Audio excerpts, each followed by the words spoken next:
O Livro dos Espíritos, que é a obra básica da doutrina espírita primeira, foi a que primeiramente foi publicado, ela traz duas questões muito importantes para nós sobre esse tema. A primeira dessas perguntas é a pergunta número 76, que a Allan Kardec indaga sobre o que seriam, na verdade, os espíritos, e na resposta que os espíritos oferecem a Kardec, podemos ler que os espíritos são seres inteligentes que habitam o universo. Olha só, habitam o universo. Então, nós não somos pertencentes a um planeta, nós não fomos criados presos a um determinado orbe, nós somos habitantes do universo infinito. Nossa relação, portanto, não se prende a um mundo em particular. Essa é a questão 76. 100 questões à frente, questão 176, numa nova pergunta que Allan Kardec faz, os espíritos respondem dizendo, no meio da sua resposta, que os mundos são solidários entre si. O que significa que os mundos sejam solidários? Eles possuem uma articulação entre as suas histórias. Ora, se os espíritos pertencem ao universo e não pertencem aos mundos, então é razoável imaginar que eles possam ter a possibilidade de migrar pelos mundos, ou então eles ficam no mundo o tempo todo. Não faz sentido, porque se eles são do universo, não ficariam presos no mundo, mas a segunda dessas duas questões fala que os mundos são solidários entre si. E é exatamente o fato de sermos habitantes do universo e sermos, ao mesmo tempo, espíritos que pertencemos a mundos que são solidários entre si, que se articulam, que os homens, portanto, os espíritos, promovem em si um fenômeno de possíveis migrações de mundo para mundo na perspectiva da evolução infinita a qual todos nós estamos sujeitos. E dentro desse aspecto, trabalhando esses conceitos para nós encontramos no livro O Evangelho segundo o Espiritismo, no seu capítulo 3º, um capítulo intitulado Há Muitas Moradas na Casa de Meu Pai, uma discussão que desdobra 5 etapas, 5 momentos diferentes, 5 graus de evolução dos mundos habitados. Não é para a gente tomar isso de maneira absoluta. Essa divisão, na verdade, é uma divisão didática, e ela não deve ser vista como se, de fato, no universo tivesse 5 tipos de mundo. É uma maneira de representar o processo evolutivo ao qual todos nós estamos sujeitos. E dentro desse objetivo, portanto, Allan Kardec nos oferece algumas informações preciosas, classificando os mundos em 5 tipos. Um primeiro tipo são os mundos primitivos, marcado pelas primeiras encarnações dos espíritos, aonde aquela sociedade é bem típica de um momento de pré-história. A pré-história é bem representativa do que seja o mundo primitivo. Esse é o estágio 1. O estágio 2, se a gente pudesse assim chamar, é intitulado por Kardec Provas e Expiações, marcado por espíritos que são muito inteligentes, não são como o primeiro, são muito inteligentes, mas eles têm a moral atrasada, eles são maus, são perversos, diferente dos outros que são ingênuos. Nesse segundo momento, nós já teremos desenvolvido a capacidade intelectual, mas ainda não desenvolvemos o amor. Então, temos a inteligência desenvolvido, uma série de imperfeições morais. E, por conta disso, somos almas muito endurecidas, levando a uma terceira característica dos mundos de provas e expiações, que é o fato de que eles passam nos mundos um período, não conseguem se transformar para o estágio 3, então eles têm uma tendência de migrarem para outros mundos no processo de amadurecimento de suas almas. Por isso, Kardec, quando faz a definição dos espíritos de provas e expiações, ele os define como sendo espíritos exóticos, ou seja, eles são de outros lugares. É comum, no mundo de provas e expiações, encontrarmos espíritos que já tiveram a experiência de estarem migrando para outros mundos porque não conseguiram fazer a sua movimentação evolutiva, então eles acabam transferidos para outros orbes para continuarem de onde pararam a sua evolução, porque eles não conseguem acompanhar a marcha do progresso. Existe um ritmo da massa, mas nos mundos de provas e expiações existe muita resistência da mudança, portanto, a migração se torna um fenômeno mais comum. No estágio 3, os mundos de regeneração, que não são ainda mundos superiores, não é um lugar onde o bem sobrepuja o mal, mas já é um local onde os homens estão interessados em mudar. Há um forte anseio da criatura humana em deixar de ser como é para ser diferente do que era. Então, não são ainda espíritos luminosos, mas são espíritos desejosos de se transformar. Isso é mundo de regeneração. No quarto estágio, os chamados mundos ditosos, ou em outras traduções, mundos felizes. Esses mundos felizes, sim, aí o bem sobrepuja o mal. É uma etapa do nosso processo evolutivo, onde os espíritos que ali encarnam são espíritos extremamente evoluídos. O mal não consegue prosperar nesse lugar, porque as almas conseguem muito claramente entender as intenções dos outros e, portanto, constituem sociedades muito felizes, muito harmônicas e com plena condição de oferecer ao homem muito daquilo que a gente busca em termos de felicidade. Por isso o nome mundos felizes, mundos ditosos.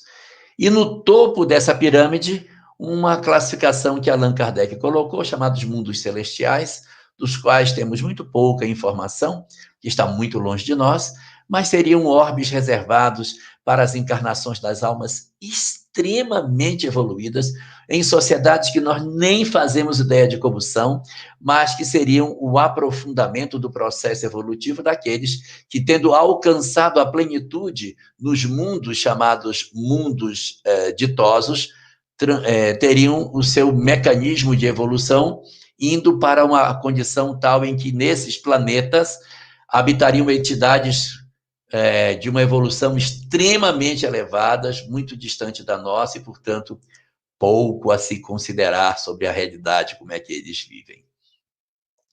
Esses graus assim colocados, esses tipos de mundos, não podem ser entendidos por nós nem como absolutos, ou seja, é isso mesmo, porque isso é uma maneira de representar, e nem podemos entender que eles constituem degraus de uma escada.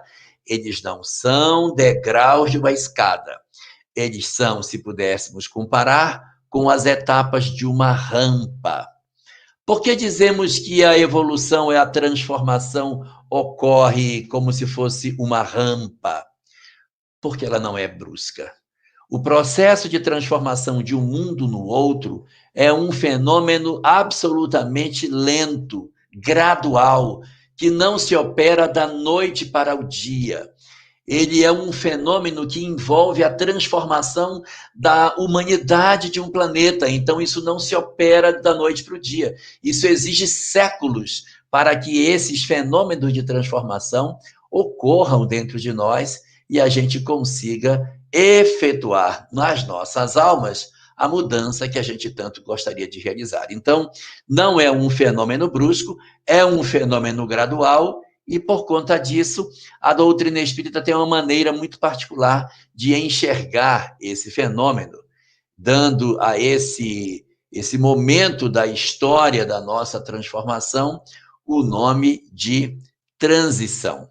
Exatamente porque você tem 5 estágios e esse mecanismo de transformação é um mecanismo lento, é um fenômeno que ocorre devagar, então nós vamos perceber que esse fenômeno ele vai ter uma época em que ele vai mudando devagarinho de um para o outro.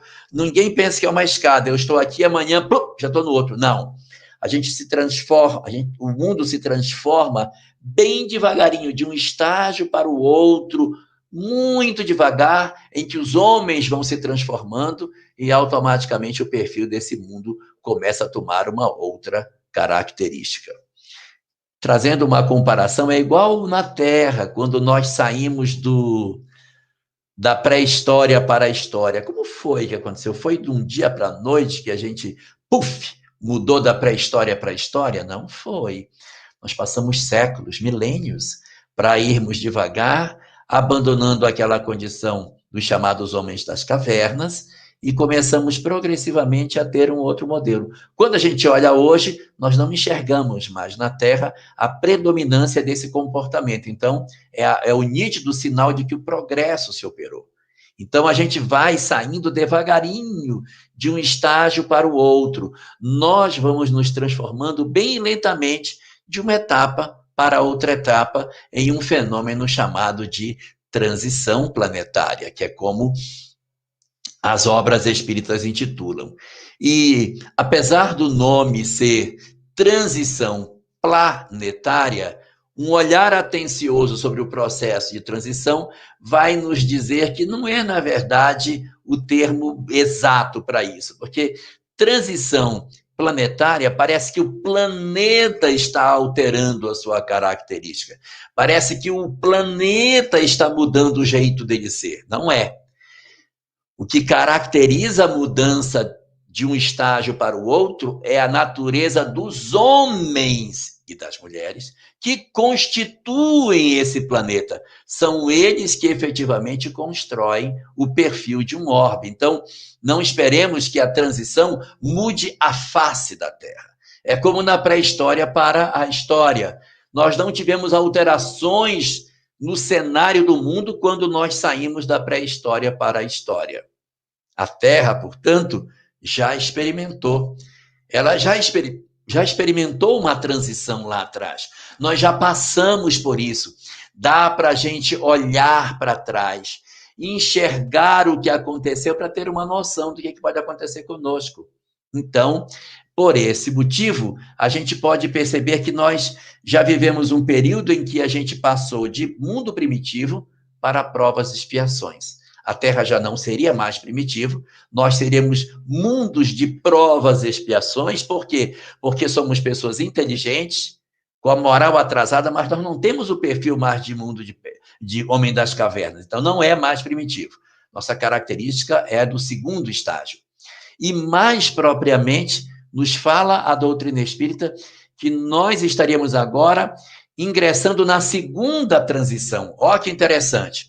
Nós estávamos no estágio 1, que era do mundo primitivo, passamos dele para o estágio 2, provas e expiações. E agora, segundo a literatura espírita, nós estamos nos ensaiando para o terceiro estágio, chamado os mundos de regeneração. Nós estaríamos, portanto, vivendo o período de transição de mundos de provas e expiações para mundos de regeneração. A segunda das transformações ou das transições que o nosso planeta iria apresentar. Então, nesse estágio agora, a gente estaria apresentando os indicativos de uma transição.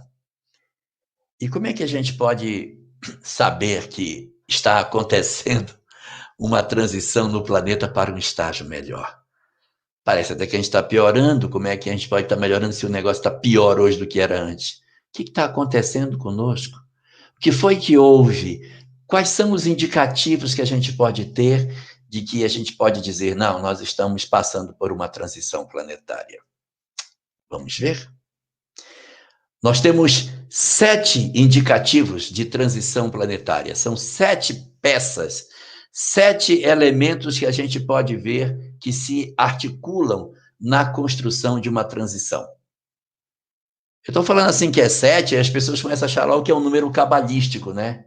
Ah, é 7 e tal. Não, é 7 porque é 7. Você vai relacionando, quando você vê, a lista deu 7. Passou de 6 e não chegou a 8, por isso que é 7, tá bom? Então, vamos lá para os 7 indicativos de que nós estamos num processo de transição e quais são as etapas que a gente atravessa para a migração da condição agora de mundos de provas e expiações para ingressar em mundo de regeneração. Primeira etapa. A primeira das etapas são as orientações espirituais. O que seria isso? uma série de notícias pelas diversas religiões falando que vai haver uma mudança na história da humanidade, que vai acontecer uma transformação na Terra. Uns chamam de fim do mundo, outros falam de final dos tempos, o Espiritismo fala de transição planetária, os judeus chamam de vinda do Messias, os muçulmanos, da mesma forma, falam da vinda de um fenômeno final da nossa história, quando dois grandes personagens do islamismo deverão reaparecer. Então, essas entidades deverão retornar para estar entre nós. Um é um imã chamado Mahdi, e o outro seria o próprio Jesus, que estaria voltando nesse fenômeno que o islamismo aguarda que aconteça. Então, nós estaríamos, portanto, com essa informação espalhada sobre a face do planeta. E não é só o mundo religioso. Se você for para as doutrinas New Age, o pessoal do espiritualismo moderno, as pessoas que buscam meditação, yoga, estão todas elas conversando de que o mundo está passando por uma transformação. Isso está no ar, isso está no ambiente do planeta. Diversas doutrinas distintas falam a mesma coisa. Vários lugares da Terra. Essa mensagem, ela está aparecendo em vários lugares, em várias doutrinas, por várias portas distintas, no seguinte sentido: a Terra está se aproximando para um momento de transformação. Essa notícia, ela é veiculada diversas vezes. E na Terra hoje, pouquíssimas seriam as pessoas que desconhecem uma sinalização, ainda que não acreditem, mas já ouviram falar de que alguém disse que o reino dos céus está próximo, que o final dos tempos está próximo, que nós estamos indo para o final dos tempos. Isso é uma fala muito recorrente dentro da nossa sociedade na Terra como um todo. Esse é o primeiro sinal. Segundo sinal. O segundo sinal é o seguinte: a Terra, ela possui uma quantidade de espíritos muito grande vinculados a ela. E dentre os espíritos que estão vinculados à Terra, existe um grupo de espíritos bastante numeroso que está num processo de encarnação e desencarnação sucessiva, que são os típicos espíritos do planeta. Mas entre os que encarnam na Terra, existe um grupo pequeno, mas é um grupo considerável, de espíritos extremamente perturbados, extremamente desequilibrados. E esses espíritos extremamente perturbados, eles não possuem uma encarnação muito franca na Terra. Você não tem uma encarnação o tempo todo deles. Por quê? Porque eles perturbam a ordem do planeta. Eles estão tão perturbados que quando eles vêm, eles promovem guerra, violência, agressão. Nossa, eles desequilibram o planeta, eles entortam as religiões, eles estimulam o materialismo. Nossa, eles são bastante difíceis.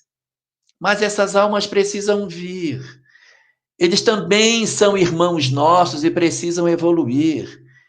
Não se pode negar a essas entidades a oportunidade do progresso, mesmo sabendo que eles são tão difíceis. Então, mesmo com as dificuldades que esses espíritos têm, eles precisam encarnar na Terra e nós precisamos contaminá-los positivamente para que eles deixem os seus ideais de loucura, de perversidade, de egoísmo, de orgulho, de maldades, de intolerância, de desequilíbrios. A gente precisa ajudar. Mas nem sempre isso acontece. Eles encarnam na Terra quando vêm. Ao invés de nós influenciarmos essas almas positivamente, elas acabam nos influenciando negativamente e nos empurram para o sexo desregrado, para as doutrinas materialistas, para os fenômenos da sanha pelo poder, para as loucuras da sexualidade desregrada. Então, essas entidades, elas possuem muita presença na nossa sociedade e os traços da intolerância que eles têm são muito fortes. E eles, quando aparecem na Terra, deixam um rastro de desgraça. Exatamente por isso, essas entidades, elas não podem vir juntas. Elas não podem vir num período de tempo muito curto. Você tem que dar um espaço entre elas, senão você convulsiona o planeta. E assim sempre foi feito. Você sempre vai trazendo e vai regrando a encarnação dessas entidades para permitir com que a humanidade consiga agasalhar no seu seio 1, 2, 5 deles que encarnam para você trabalhar. É como, por exemplo, você está fazendo uma comida e você botou a água no fogo e a água está fervendo. Aí você vai botar batata, se você botar todas as batatas de uma vez, vai parar a fervura. Então você põe só uma, aí ferve. Aí você bota outra. Então esse processo para não perder a fervura é feito. Você não encarna todo mundo de uma vez para não prejudicar a marcha do progresso. Mas o que aconteceu? Isso sempre foi desse jeito. Quando chega nos períodos de transição planetária, a ordem é outra. Nós experimentamos uma outra coisa, um outro formato de funcionamento quando se dá o período de transição. Quando começa a transição, o que vai acontecer? O mundo está se preparando para mudar de estágio, deixar de ser o estágio 2, provas e expiações, para passar para o estágio 3, regeneração. Quando isso acontecer, esses endurecidos, esses empedernidos, essas almas difíceis, mais do que nós, vão ter dificuldade para reencarnar. Por quê? Porque no mundo de regeneração não tem espaço para eles. Não é lugar para uma entidade desse tipo. Então, ou esses espíritos se modificam agora, ou eles não vão poder mais ficar na Terra. A janela para a encarnação dessas entidades estreita, porque eu não tenho mais muito tempo para eles ficarem encarnando. Eu não tenho. Então eu tenho duas opções para tomar. Ou eu continuo fazendo o que eu estava fazendo e não dou chance para todo mundo, ou eu mexo nesse processo e permito que todo mundo venha para poder ter uma chance de se transformar através da reencarnação. Para essas entidades, isso é bom, porque eles têm uma chance de vir. Porque a encarnação produz um choque muito violento no espírito e pode mudá-los. Muitas entidades entram de um jeito e saem profundamente mexidas ao final da existência, em função das provas, das dores, das lacerações naturais da existência. Então, encarnar pode ser para esses espíritos a grande chance para que eles possam se transformar. Mas a janela de tempo está curta. Só tem um jeito: mandar todo mundo de uma vez. É o que acontece nos períodos de transição. As portas do mundo espiritual, aonde essas entidades estão como que retidas, elas se abrem. E eles encarnam em massa no planeta. Meu Deus, mas isso vai perturbar a ordem. Vai perturbar a ordem. Quando essas entidades chegarem em massa sobre a Terra, nós vamos ter uma loucura com a presença deles. Eles vão trazer suas ideologias misturadas com as nossas. Nós estamos falando do bem e eles estão falando do mal. Nós estamos falando do espírito e eles estão falando da matéria. Nós estamos falando de amor e eles estão pregando a intolerância. Nós estamos falando de sentimento e eles estão falando de promiscuidade. Nós estamos falando de luz e eles estão falando de sombras. Seus discursos são tão bem fundamentados. Seus discursos possuem acesso à profundidade das nossas almas. Eles são entidades extremamente inteligentes. E por isso, quando encarnam no planeta, eles promovem uma legião de seguidores que enlouquecem por suas propostas desequilibradas. Consequentemente, esses espíritos, mesmo sendo assim, eles conseguem espaço na nossa sociedade. E depois de um tempo, as suas ideologias se implantam sobre a face do planeta. O nosso mundo, ele está em processo de transição planetária, porque quem é um pouquinho mais atento deve ter percebido que isso está acontecendo no nosso mundo de hoje. É porque vocês não têm a idade do Laelder. Se vocês tivessem, vocês perceberiam que o mundo está diferente. Não era assim. Não era desse jeito. Nós tínhamos uma outra forma de nos apresentarmos na sociedade. A maneira como a sociedade se organizava era outra. Quem olha a sociedade de hoje não acredita no que ela se transformou.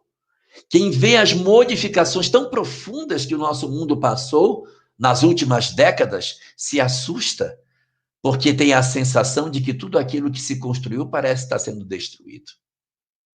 O que está acontecendo, meu Deus? O que está acontecendo? O que está acontecendo é que nós estamos num período de transição planetária e eu preciso decidir quem verdadeiramente mudou, quais são os espíritos que pertencem ao planeta Terra, pertencem não, que estão encarnando no planeta Terra e que já possuem a condição de serem espíritos que podem habitar a Terra numa condição de mundo de regeneração, e quais seriam aqueles outros que não têm condição. É na hora que essas ideologias aparecem que nós vamos descobrir quem é bom.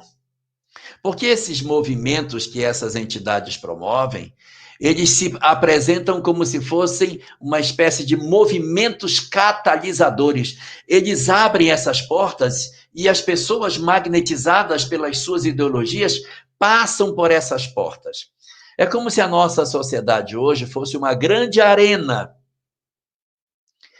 e todas as portas de acesso a essa arena estão abertas. Eu posso sair por qualquer uma dessas portas. Antes, só algumas estavam abertas. Agora abriram-se todas, as largas e as estreitas.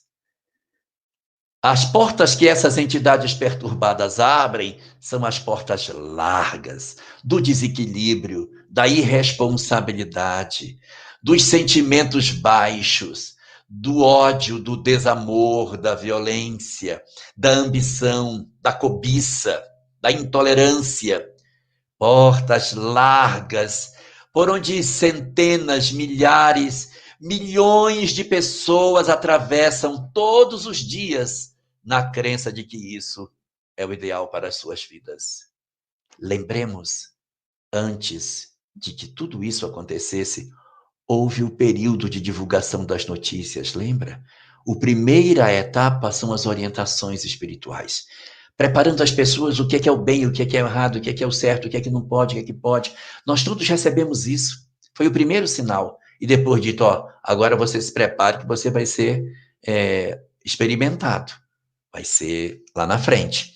Essas entidades vêm com um duplo objetivo para que elas se transformem pela chance da reencarnação e dar a nós a oportunidade de sabermos quem nós somos. Porque às vezes a gente acha que é bom, mas a gente só é bom porque a porta está fechada. Eu quero saber se você é bom com a porta aberta. Se você tiver a possibilidade de fazer o mal e não fizer, aí eu digo, você realmente, esse cara é bom. Mas se por exemplo, eu moro numa sociedade, digamos, que não tem álcool em lugar nenhum, não tem álcool, e a pessoa diz, eu não bebo. Tudo bem, mas ele passa numa cidade que não tem álcool, não tem como. Eu quero saber a pessoa vivendo no meio do álcool, se ela disser, não, isso não é bom, eu não quero. É aí que a gente vai saber quem é bom e quem não é. A tentação estará de frente de nós. E tudo que você quiser fazer, alguém vai dizer, tá certo, pode fazer sim, isso não está errado não. Reparemos hoje que não existe mais nada que você possa dizer que alguém diga para você, não, isso aí está errado.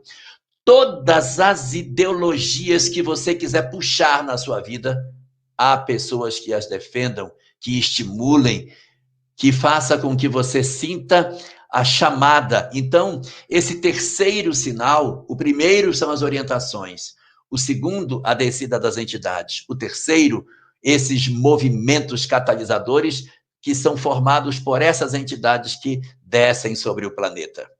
E vem a quarta etapa. A quarta etapa se chama testemunho. O que é o testemunho? É o que nós estamos vivendo. Você tem tudo para fazer o errado, mas tem que passar pela porta certa. Então, você tem agora que fazer a condição de prova de que você efetivamente entendeu o recado. Esse momento que nós estamos passando é exatamente a quarta etapa do processo da transição. O período do testemunho. Testemunho na fé com a Covid. Testemunho na fé com a perda dos entes queridos. Testemunho na fé por conta da depressão. Testemunho na fé por conta da intolerância. Testemunho no amor, para que a gente não agrida pessoas. Testemunho na transformação moral. Testemunho de todos os lados. Nós estamos vivendo o período mais difícil da nossa história no planeta, por conta do fato de que antes nós não tínhamos acesso a todas as loucuras do mundo. E hoje, diante de todos os cenários de perturbação, nós temos que nos manter de pé diante da borrasca. Isso significa dizer que nossas vidas estão passando por um processo de análise, que nós estamos sendo testados. E em que somos testados? E aí vem a quinta das etapas desse processo. Eu preciso saber quem eu sou.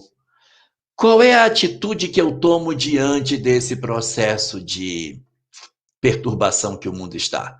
Eu tenho 3 alternativas. Uma, me ligar ao ódio e ao desamor, a todas as perturbações que o mundo oferece hoje, desequilíbrios, ganância e todas as propostas do materialismo. Isso é uma. E aí vou mostrar que eu sou imaturo. 2, dizer, eu não concordo com isso, eu vou matar todo mundo. Se eu odeio quem faz isso, eu também não sou uma alma que está pronta para o mundo de regeneração. Porque se eu odeio alguma coisa, esse não é a característica do mundo que a gente vai formar.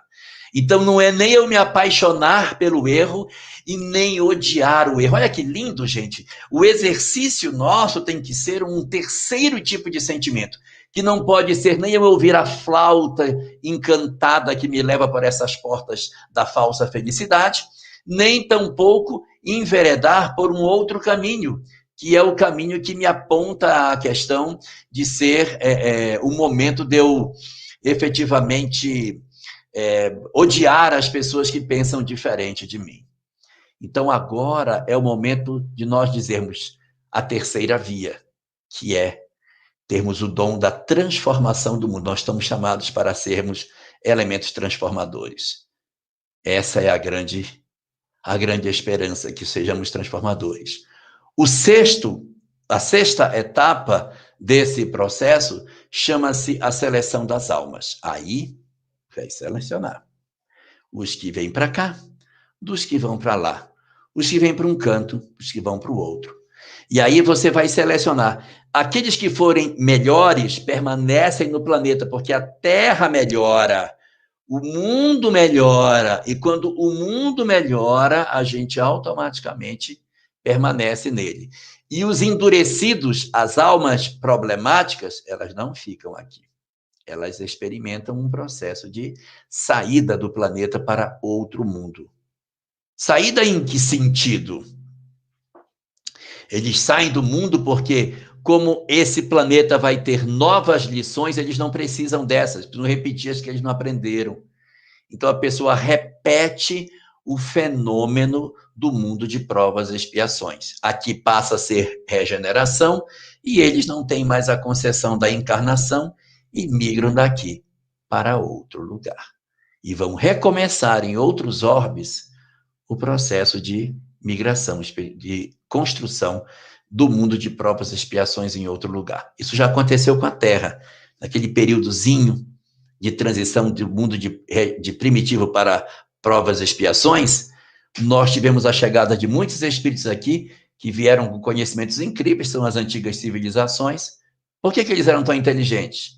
Porque eram almas migradas desse mecanismo de outro lugar que vieram para a Terra para ajudar a construção do nosso planeta. Então, as migrações espirituais, elas são indiscutivelmente um elemento claro e bastante presente na literatura espírita. Se nós pegarmos a obra A Gênese, de Allan Kardec, nós vamos encontrar lá textos que falam sobre a questão das migrações espirituais. E no texto da Gênese, Allan Kardec fala de 5 tipos de migrações diferentes. Exatamente. Tem 5 tipos. Vamos a elas. O primeiro tipo de migração que ele fala é a migração que acontece todos os dias em que gente do mundo físico vai para o mundo espiritual com a morte e gente vem do mundo espiritual de volta para a Terra, num processo migratório entre vivos e mortos, mortos e vivos, e nesse fenômeno nós temos uma leva que migra para cima, outra leva que migra para baixo, no primeiro tipo de migração que Allan Kardec fala, é a migração espiritual do mundo corporal para o mundo espiritual. Esse é o primeiro.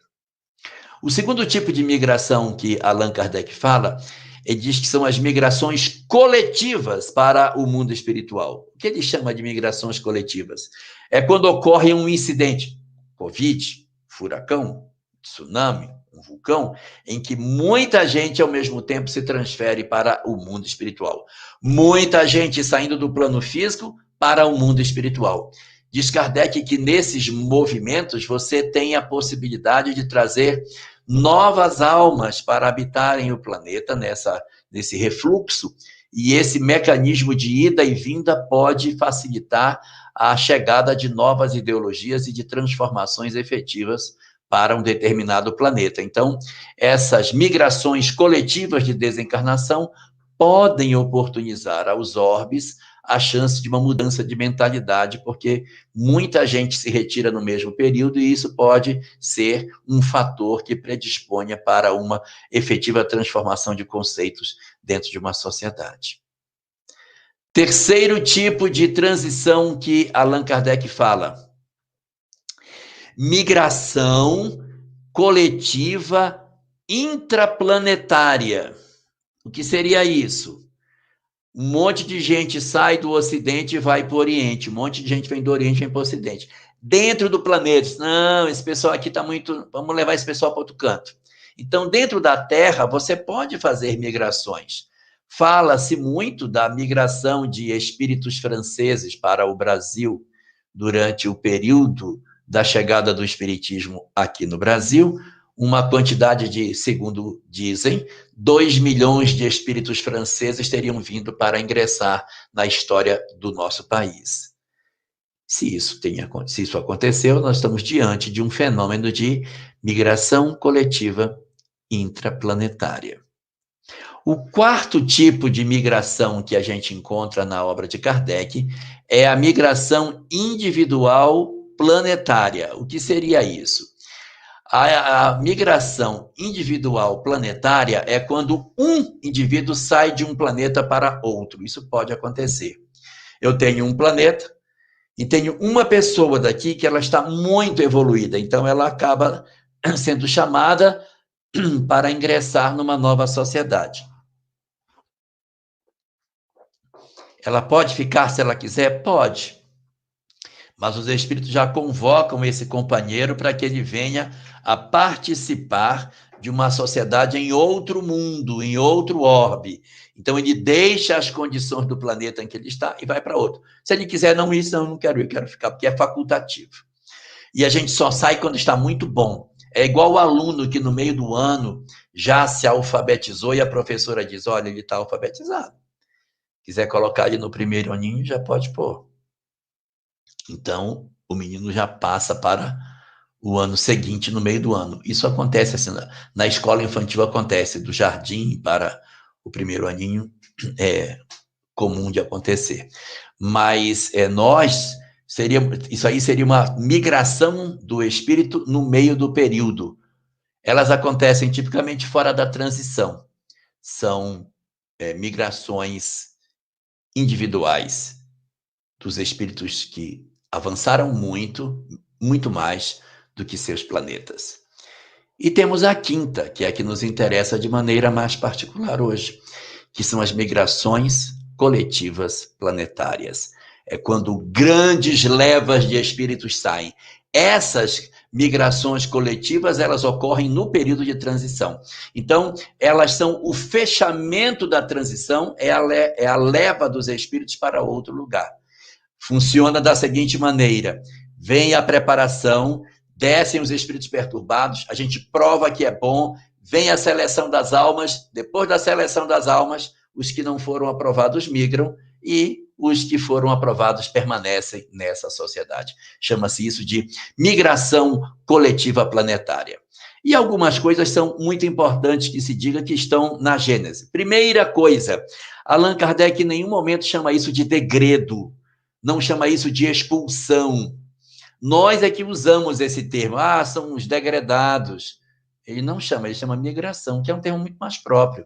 Porque degredo dá um sentido de punição, né? Parece assim que Deus não gosta da gente. Não, é migração.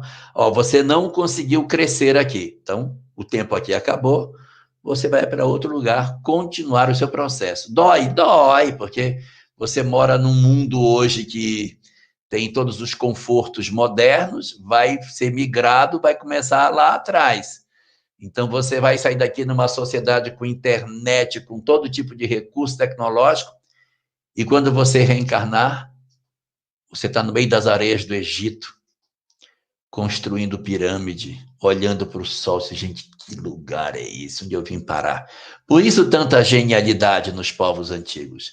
Eles traziam de maneira inata os conhecimentos que eles possuíam dos mundos de onde vieram. Por isso, a sensação do exílio, o mito de Adão e Eva que eles apresentavam era exatamente o degredo de um paraíso. Os deuses do Egito Antigo eram todos em formas de animal, porque eles se sentiam como se fossem animais agora, habitando corpos que tinham uma vida muito mais primitiva, não tinha anestesia, não tinha mais nada, uma sociedade, meu Deus, tão difícil de conviver. E esse processo de migração é exatamente para despertar os espíritos, eles despertam, vão voltando para os seus mundos quando conseguem, e aí vão se reintegrando aos seus amores. Os que são mais rebeldes vão ficando, e alguns ainda estão por aqui. Não conseguiram voltar.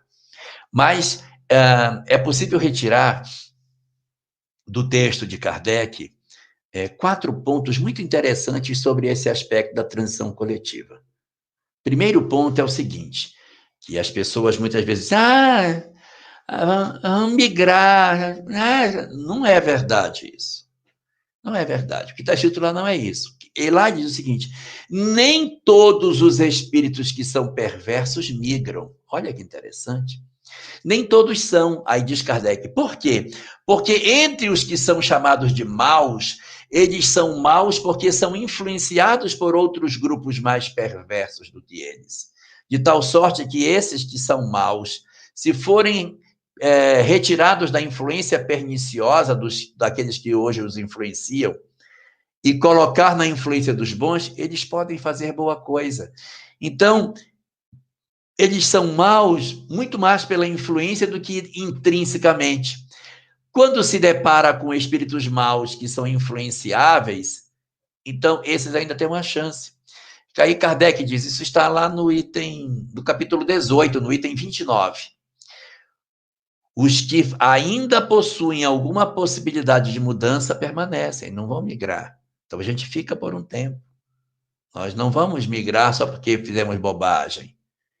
Aqueles de nós que tivermos ainda características de mudança, podemos permanecer. E quem é que efetivamente fica? Ou melhor, quem é que efetivamente vai? Quais são os que realmente não? Esses vão. Esses estão citados no mesmo capítulo, no item 27, onde Allan Kardec diz, os que sofrem o processo de migração são as almas dos maus não tocados pelo bem. O que é um mal não tocado pelo bem? O mal não tocado pelo bem é uma pessoa que é má e que não é tocada pelo bem. É isso. Como é que eu vou dizer? Eu faço a maldade e não sinto remorso pelo que eu faço. Eu digo, eu fiz mesmo e faço de novo, eu não estou nem aí, eu gosto de fazer, eu faço mesmo. O coração não sente remorso. O coração não sente dó, nem chora de arrependimento. Porque tem uma classe de espíritos entre os quais a gente se inclui, que a gente faz besteira, depois, meu Deus, o que eu fiz um dia, aí chora pelo que fez, mas faz de novo.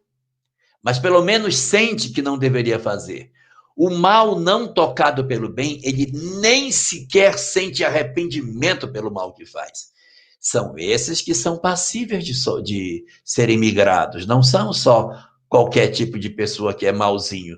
Os que migram são os maus não tocados pelo bem, porque os outros estão inclusos no item 29, que é, se são maus, mas pela influência, dá para aproveitar. É possível aproveitar. E mais à frente, no item 33, nós vamos encontrar uma outra citação interessante, em que Allan Kardec diz: quem são as pessoas que irão fazer o processo da transição planetária? Quem são esses espíritos? Quais são as características que eles possuem? Quem são eles? Vai ser uma quantidade enorme de espírito superior que vai vir para fazer. Diz Kardec, são os mesmos espíritos que voltam para fazer a mudança. Porque, veja, a transição planetária é uma transição da humanidade planetária, não é do planeta. Então, se alguém tem que mudar, tem que ser nós. Se vierem espíritos superiores numa quantidade muito grande, eles vão fazer o trabalho por nós, a gente não muda. Então quer dizer que não vem espírito superior? Claro que vem, já estão aí fazendo um trabalho maravilhoso. Mas eles não serão eles os agentes promotores do processo de transformação. Quem vai ter que mudar somos nós, porque se eles mudarem, nós não vamos fazer nada, vamos ficar só sentados aqui. Isso, vai lá, faça bonito, lindo. Não, eles podem apontar o rumo, mas quem tem que pegar na massa, carregar as coisas e fazer, somos nós, para que os nossos corações se sensibilizem. Esse é o grande processo. Então, na dinâmica da evolução onde nós estamos envolvidos, os grandes momentos que a gente está vivendo são sinalizadores exatamente desse processo. Nós é que seremos os elementos que vamos mudar a Terra. Com a ajuda dos mentores. Sim, com a ajuda dos mentores. Com a perturbação dos maus. Sim, é verdade. Então, olha só, eu vou ter de um lado um monte de gente ultra perturbada me empurrando para o caminho do erro, e vou ter os espíritos bons encarnados me apontando o rumo bom. E eu vou decidir o que eu quero da minha vida. A depender do que eu decida, eu posso sofrer o processo de migração ou não. Vai depender do que eu vou fazer da minha vida. E certamente muitos de nós devemos estar perguntando, e quando é que essa migração começa? Quando é que isso vai acontecer, pelo amor de Deus, que eu quero me virar? Eu quero ficar ruim até a véspera. Quando for o dia da migração, aí eu me arrumo. Não, senhor, eu mudei, eu estou arrumadinho. Quero informar que a migração já começou. Mas ela não é feita assim instantaneamente também, ela é lenta. Essa migração já está acontecendo, essa avaliação já está sendo feita. A obra última de Manuel Filomeno, por Divaldo Franco, Nos Rumos do Mundo de Regeneração, mostra muito claramente a desmontagem do mundo espiritual inferior e a transferência para outros lugares do universo, aonde eles vão continuar a sua perturbação longe da Terra, limpando a ambiência espiritual que o planeta possui. Então, a transição já começou. Então, quer dizer que se eu for mal, já vou embora? Não sei. Talvez não. Mas existem espíritos que, quando desencarnam, sabe, se você realmente não vai adiantar insistir mais com você, você já migra, porque é daquele tipo lá mais durinho, então já vai de uma vez. Há outros que são mauzinhos, mas não, dá mais uma chance, ainda tem chance, dá mais uma oportunidade para esse cara. Então pode ter uma chance, uma possibilidade das coisas acontecerem. E a gente fica assim pensando, mas eu quero saber de nós, se nós vamos migrar ou não. Do perfil típico daquilo que seja o movimento espírita, nós não parecemos ser a alma padrão para um processo de migração. Não me parece razoável que os espíritas tenham prazer em fazer o mal e digam, eu fiz mesmo, eu gosto de fazer. Não parece. Agora, se você tem esse perfil de agredir as pessoas, eu fiz, eu gosto de fazer, eu faço mesmo, comece a fazer suas malas, porque você tem o perfil daqueles que vão migrar. Mas se da nossa parte existe um desejo de mudança, uma vontade de ser diferente, não precisa ser alma pura, não. Porque o mundo não é de regenerados, é mundo de regeneração, é para onde vão as almas que disseram, eu quero mudar, eu não suporto mais ser como eu sou. Me incomoda ser mal, eu tenho incômodo, queria ser melhor. Quem está nesse padrão possui a característica para o aproveitamento no mundo de regeneração.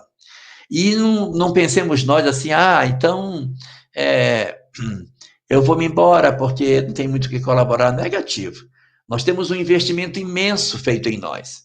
Nós não somos a retaguarda do planeta.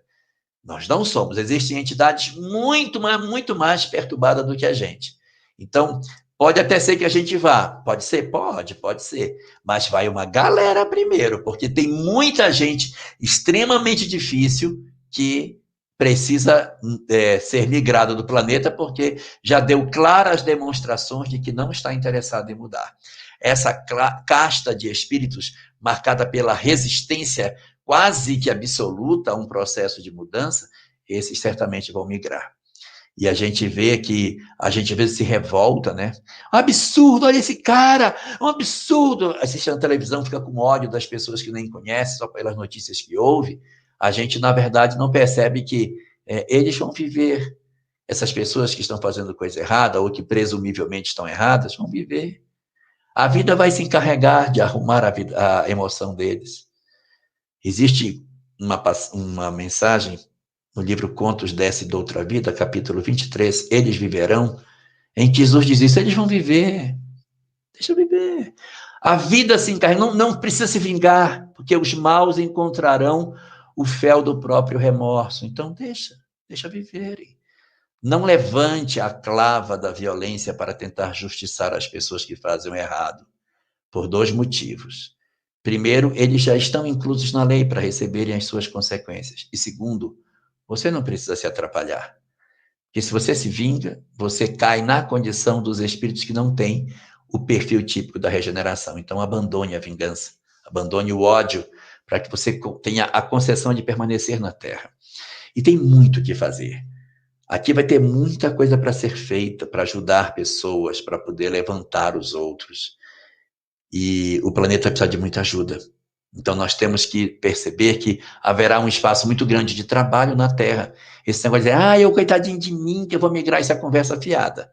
A gente vai ficar na Terra, que é o mais provável, para fazer um trabalho gigantesco de organizar o planeta. E vai precisar de gente boa para fazer isso. E nós não somos um grupo de pessoas que são típicas de mundo de provas e expiações, gente. Quando acontece um congresso espírita, que as pessoas estão todas juntas, se uma pessoa esquece uma bolsa no banheiro, o que acontece com essa bolsa?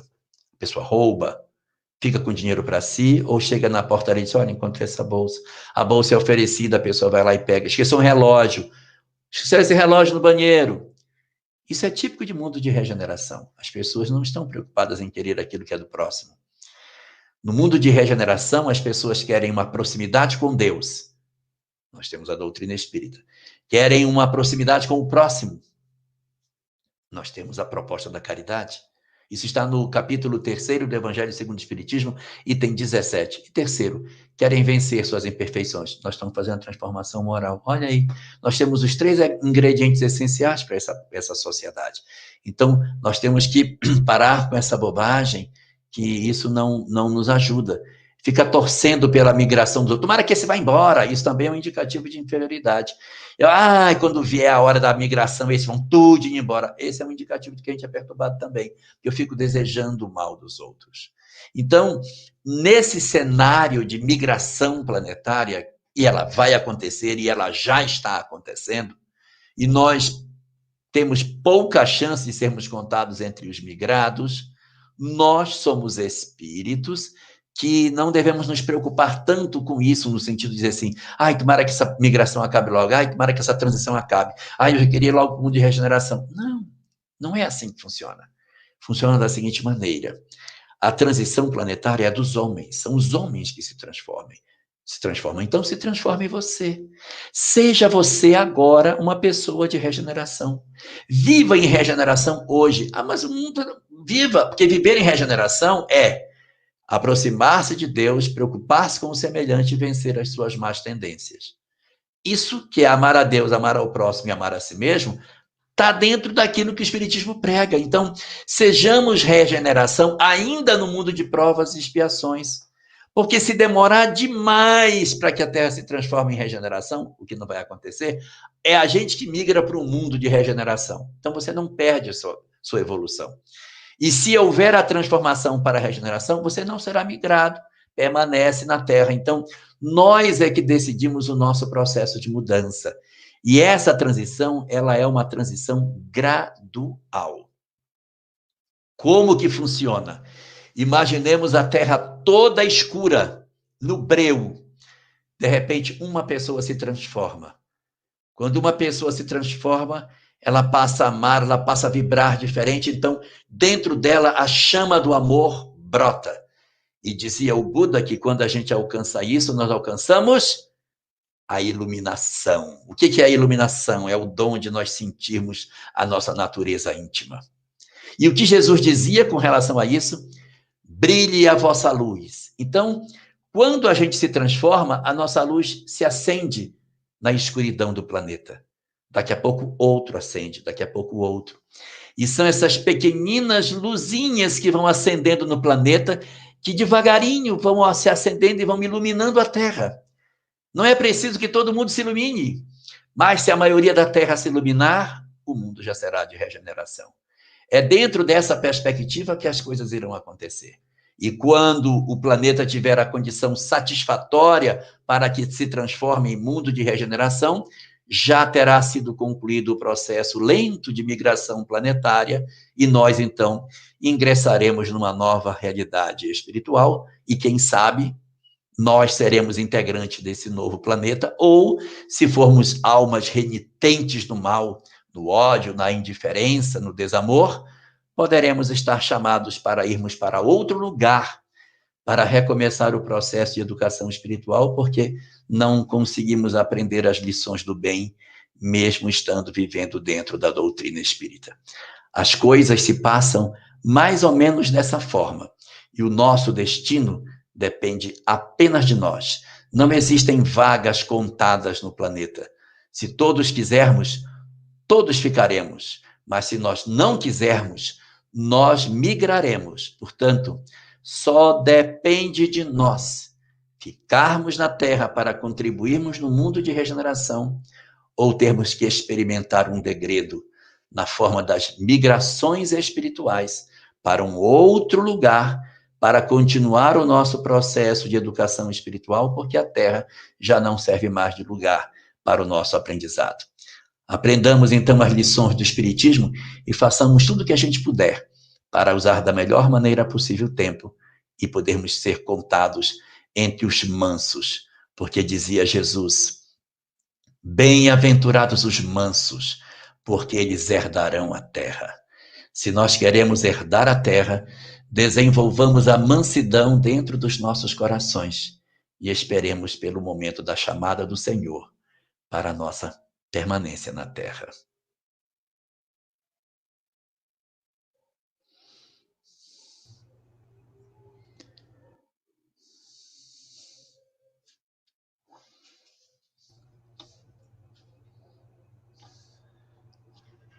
Isso é uma verdadeira aula sobre migrações. Você desdobrou esse período e conversou com o plano espiritual e passou informação para você para deixar isso tudo na sua cachola. Foi, meu filho? Diga logo. Nós queremos agradecer o quantitativo de pessoas que estão conosco, tanto no chat, entrando ininterruptamente, a quantidade de pessoas que estão nos assistindo no Recanto Espírita, TV7, Recanto da Prece, a Web Rádio Fraternidade, que realmente está, como se diz na linguagem do povo, do jovem, bombando, né? E o Reviver Espírita. Aí tem as perguntas. Já solte as perguntas, porque a gente vai socializar as perguntas a partir de agora. E a primeira, a gente perdeu uma. No caso, quando eu fui anotar pelo horário. Só que, como tem muitas perguntas posteriormente, ela foi subindo, mas eu sei qual foi a ideia. As migrações espirituais só acontecem no mundo de prova e expiação? Está cortado. Seu microfone. As migrações espirituais, elas acontecem em todas as transições. Quem não alcança a condição mínima de permanência, automaticamente é convocado para uma nova experiência em outro lugar. Isso é da lei. Então, aqui na Terra, quando nós tivemos o período de mudança, de mundos de mundo primitivo para mundo de provas e expiações, teve espíritos que saíram da Terra também para repetir o estágio de mundo primitivo. Enquanto uns saíam da Terra porque tinham que repetir o primitivo, outros ingressavam na Terra para começar o trabalho de regeneração. Todos os estágios têm. Cada vez que eu passo do 1 para o 2, tem, do 2 para o 3, tem, do 3 para o 4, tem, para avaliar quem está em condições de ficar no orbe ou quem tem que repetir aquela experiência em outro lugar. Certo. Aproveitando a continuação da pergunta, tem Céu Barros com a seguinte colocação. Estamos socializando aí para você. Todos os espíritos têm que passar por mundos primitivos para que se dê sua evolução. Temos mundos dentro do nosso mundo, aí ela abre um parêntese, como sociedades primitivas, indígenas, tribos pigmeus e etc. É exatamente essa a ideia, Céu. O que ocorre? Na evolução, a gente vem andando na condição de animal, saindo da condição animal, entra na condição hominal. Não tem como você não passar no mundo primitivo, não tem. Porque o mundo primitivo não é um castigo, porque é no mundo primitivo que a gente vai se ensaiar para fazer ferramenta, aprender a caçar, botar roupa, fazer casa, aprender o sentido de família, aprender agricultura, isso tudo está na pré-história, tudo está para trás. Quando a gente descobre a escrita, tecnicamente deixa a pré-história para ingressar na história. Então, quando a gente faz a nossa evolução, naturalmente o espírito passa pelo mundo primitivo, porque é ali que ele vai fazer as suas primeiras experiências na espécie humana. Não dá para você pegar um espírito recém-saído da condição de animal, de pitecantrópode, e jogar a pessoa dentro de uma sociedade no mundo de regeneração, de provas e expiações. Não dá. Isso é a primeira parte da resposta. Agora, você também pergunta se dentro do nosso mundo existe mundinhos. Sim, tem. Nós temos... porque como os mundos são solidários entre si, uma parte do nosso planeta tem característica de mundo primitivo. Que parte do nosso planeta é essa? É aquela em que os habitantes ainda têm um estilo de pré-história. Então, eles estão ali por quê? Porque é o momento espiritual daquelas entidades. E alguns deles vêm de outros mundos, num processo de intercâmbio cultural. Eles saem de lá do mundo primitivo deles, encarnam aqui na Terra, no mundo de provas e expiações, mas na parte primitiva do mundo de provas e expiações. Aqui ele aprende a caçar melhor, aqui ele aprende técnicas de plantio, aprende uma linguagem melhor, então ele desenvolve uma série de coisas. Aí ele volta para o mundo dele, levando o conhecimento adquirido, que para nós parece tão simples, mas que para eles é de uma complexidade enorme, fazendo esse movimento da solidariedade entre os mundos, vindo buscar saber e levar para lá, embora sejam sociedades basicamente primitivas nos dois mundos, no mundo primitivo e a sociedade primitiva no mundo de provas e expiações. A seguinte pergunta, vindo de Carlos Mendes. Diga. A migração é sempre de todos para um outro único planeta? Ou se pode ter mais de um planeta com graus diferentes? A tendência, cara... Só um minutinho, Jorge. Aproveitando essa pergunta, quando a gente sai do mundo de prova e expiação, lembrando a questão da frase de Jesus, ninguém sai da terra sem pagar o último centavo. O mundo está saindo de prova e expiação para regeneração. Eu, Laelder, estou no mundo de espírito de prova e expiação. Existem vários graus de mundo de prova e expiação no universo? Ok, entendeu? Vou abordar. Entendi. A migração é sempre de todos para um único planeta? Não. Eu posso migrar para planetas diferentes. Por quê? Por conta disso que o Laelder falou. Eu posso levar pessoas para um determinado planeta de provas e expiações que tem um determinado comportamento. Posso levar para outro que tem outro. Então, de um único planeta, eu posso ir para vários, como também para um mesmo planeta pode vir de vários. A gente sempre fala muito dos exilados de Capela, como se tivesse sido só essa migração. Não é verdade. houve várias migrações para o planeta Terra, só que a gente se concentra na de Capela, que foi uma que teve grande impacto na nossa história. Mas o livro A Caminho da Luz, por exemplo, cita que quando os capelinos aqui chegaram, já encontraram a raça amarela aqui, já estabelecida, junto com a raça negra. E a raça amarela era extremamente evoluída quando os outros aqui chegaram. Portanto, migrações de outros lugares podem acontecer, como também não é obrigatório sair todo mundo de um globo para um lugar só, podem se espalhar em lugares diferentes do universo. Outra pergunta. Eu disse a você, depois que a caixa de Pandora vai ser aberta, você se segure. No livro A Caminho da Luz, diz no capítulo 4, Emmanuel, em relação aos egípcios, que eram os que menos débitos possuíam elevados patrimônios morais. O que pensar disso? Que pensar que no grupo dos atrasados moralmente, eles eram os mais evoluídos, ou seja, eles eram os menos atrasadinhos. E tanto é verdade que eles eram os menos comprometidos, que foi a primeira civilização que entrou em declínio. Se você perceber, os egípcios alcançam seu apogeu aproximadamente 4.000 anos antes do nascimento de Jesus. E 2.000 anos antes do nascimento de Jesus, eles já estavam começando a entrar em declínio, e quando eles declinam, lá por 1 milênio antes do nascimento do Cristo, é quando está começando a florescer a Grécia, está começando Roma, essas civilizações estão começando, o Egito já está em processo de declínio 1.000 anos antes do nascimento, é quando Israel está entrando no seu apogeu com o rei Davi. Então, você tem momentos diferentes, e o que demonstra a partida dos espíritos é o declínio da civilização deles. Então, os egípcios vieram e rapidamente voltaram. Eles tinham uma visão espiritual bastante grande, mas eram bem endurecidinhos. Só que entre os que vieram, que eram todos complicadinhos, eles eram os menos complicadinhos entre os que estavam aqui. Então, era endurecido, mas era um endurecido mais molinho do que os outros, né? Os judeus eram os mais endurecidos entre os endurecidos. Vamos socializar essa pergunta, que eu acho bem interessante. Aí, ó. Jorge, fala um pouco sobre a migração interna, Oriente e Ocidente. Esse fenômeno...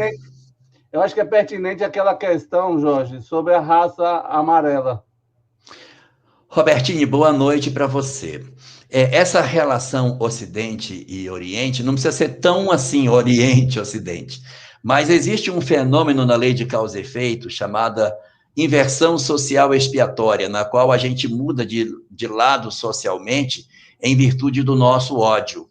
Então, se você odeia uma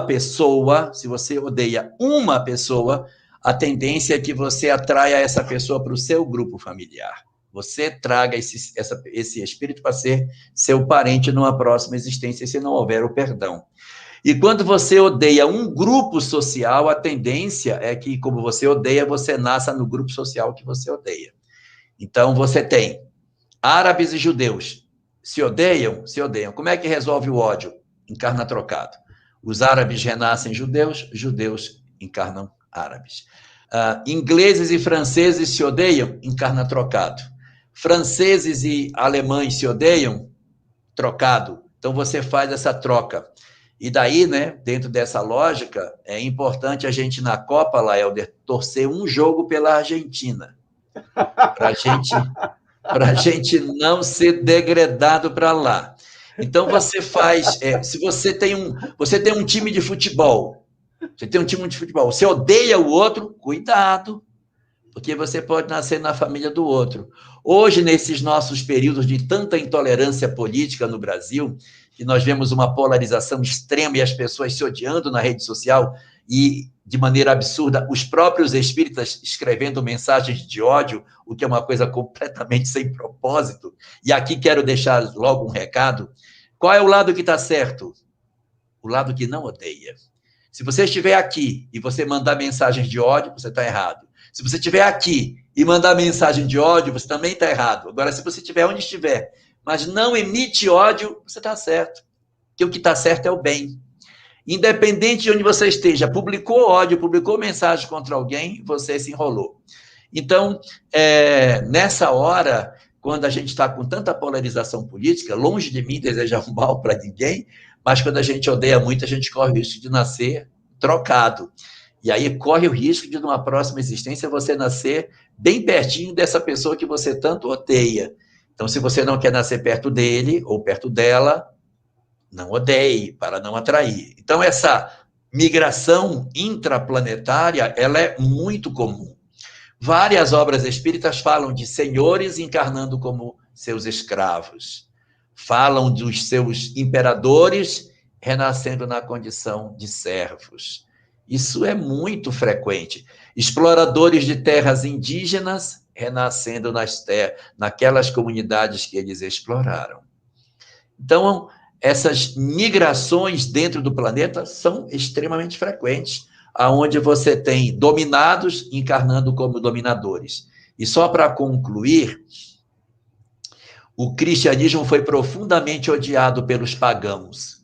Qual foi a resposta de Jesus para o ódio dos pagãos pelo cristianismo? Encarnou todo mundo como cristão.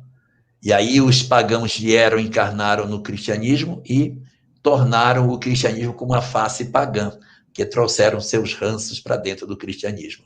Ah, estragou o cristianismo. Não importa. O que importa é que depois essas almas caíram em si da besteira que fizeram e disseram, meu Deus, eu estraguei a mensagem, fui eu que corrompi a mensagem, eu preciso de uma oportunidade para me recuperar.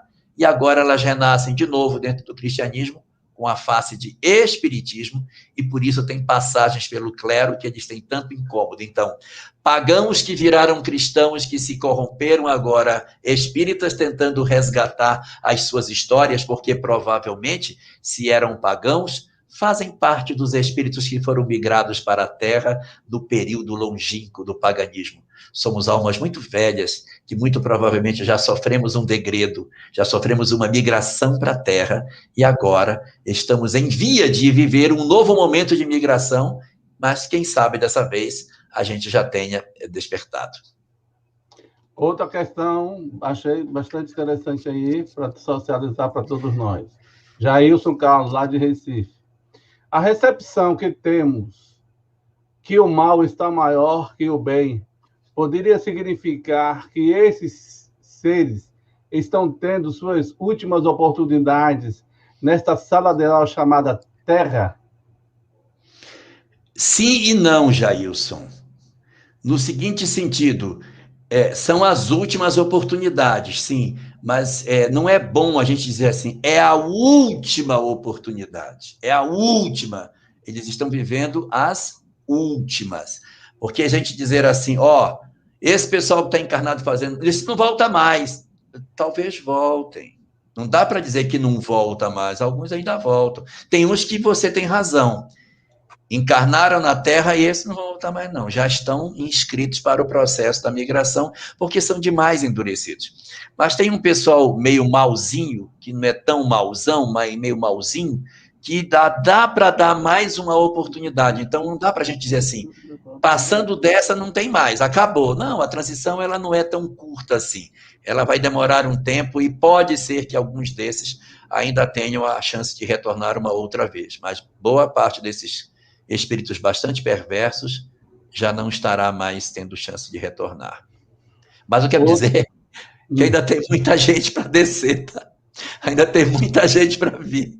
Não dá para pensar que, todos os maus desceram. Tá? Se aproveitar, deixa eu falar algo logo isso aqui, Laelton. Oi, pois não. Fica à vontade. Não dá para a gente pensar assim, todo mundo desceu, então essa é a última. Se é a última, então mais 100 anos acabou, mais 50 anos acabou. Não, talvez não. Eu vou dar aqui uns indicativos de coisas que a gente precisa vencer para entrar na regeneração. Não pode ter guerra. Não pode ter guerra. Um mundo de guerra não faz sentido. Não pode ninguém morrer de fome. Não pode. Como é que vai ter gente morrendo de fome? Cabimento. A nossa alimentação cruel do jeito que ela tem que ser revista. A gente pode ter um mundo de regeneração com tanta crueldade como os animais, como a gente faz para se alimentar. Também não dá para a gente ir para a regeneração com o planeta todo destruído em termos de meio ambiente. Então você tem que parar com as guerras, acabar com a fome. Você tem que resolver o problema da nossa alimentação e resgatar em nós a preocupação com o meio ambiente, pelo menos um início de um processo de resgate do planeta como um todo, pelo menos a vontade de fazer, já é um indicativo de que a gente pode ir. Quanto tempo demora para a gente conseguir essas 4 coisas? Aí você pensa o tempo que demora para a gente entrar na regeneração de maneira efetiva. Eu não sei se você... Eu entendi direito a sua resposta com relação à pergunta que eu elaborei, mas eu vou tentar de novo. Repaginá-la. Estamos no mundo de prova e expiação, certo? Existem vários graus no universo, mundos de prova e expiação em vários graus? Sim. Ok. Então, Sim. Quando Jesus fala, ninguém sai da Terra sem pagar o último centil, ele não está falando da geodésica no sistema solar, o terceiro planeta. Ele está falando, então, da Terra de mundo de prova e expiação. Porque só me ouvindo. Vamos entrar no raciocínio. Eu cometo um erro a você no mundo de prova e expiação. Você olha para mim e diz, deixa isso para lá. E você atinge um nível de espírito puro. Eu não tenho que me reparar diante do mundo de prova e expiação para eu poder sair dele? Você não vai precisar de mim para poder você vir para eu poder quitar perante você. Não, Aí, pronto. Aí o mundo sai do mundo de prova e expiação para o mundo de regeneração. Mas a minha postura, o meu ato ainda é de espírito de prova e expiação. Eu posso, então, ter migrado para outro planeta de prova e expiação. Sim. E outra coisa, você não é obrigado a encontrar a pessoa que você agrediu. Porque se a pessoa que você agrediu perdoar você, ela está fora do circuito. Eu pergunto a você, Laelder, Jesus, depois da sua crucificação, sofreu tanta maldade, reencarnou primo de Pilatos, irmão de Herodes, vizinho de Judas?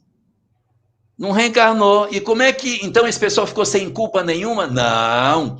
Todos eles tiveram a sua responsabilidade na lei de causa e efeito, mas não com ele. O que foi que Jesus fez que... Com a lei, exatamente. O nosso compromisso é com a lei. Então, Jesus, quando perdoa, sai do circuito. E o cara está enrolado com a lei. Aí ele vai encontrar outra pessoa para resolver o problema dele. Mas não é o agredido. Não é porque... Por exemplo, o cara matou John Lennon. Pronto, então John Lennon agora está enrolado com ele. Eu não sei. Se o John Lennon não perdoou, está com ódio dele até hoje, é provável que eles se encontrem. Mas se ele não guardou ódio, o cara que matou John Lennon vai se resolver, não sei com quem, mas com John Lennon não vai ser, compreendeu? Quer dizer, não é porque A agride B que obrigatoriamente criou-se um vínculo entre os dois. Vai criar se tiver ódio, tiver mágoa, desamor, tiver... sentimentos negativos, aí você está enrolado com a pessoa que é o seu agressor. O Carlos Mendes solta uma pergunta bem gracejosa. Ele diz assim, o mundo de regeneração não tem churrascaria, não? Rapaz, pode ter, mas vai ser um churrasco de brócolis, vai ser um churrasco... vai ser um churrasco... vai fazer um churrasco de berinjela. Eu estou socializando para depois... Ele está preocupado, ele não está querendo ir mais. Ó. Mas olha, Carlos, deixa eu dizer uma coisa para você, meu querido.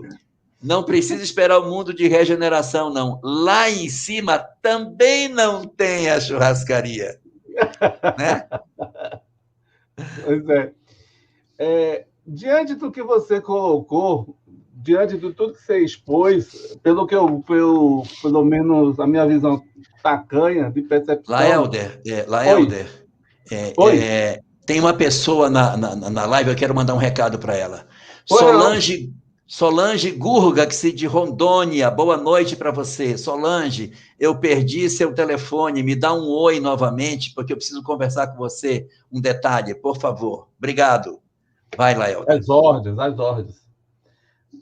Digamos assim, tendo essa visão tacanha, restrita que eu tenho, então, diante do que você falou, a gente vem imaginando, vem chegando nas nossas cabeças as parábolas, as frases de Jesus, né? É necessário que o joio e o trigo cresçam juntos. Porque aí você vai No primeiro momento, tudo é igual.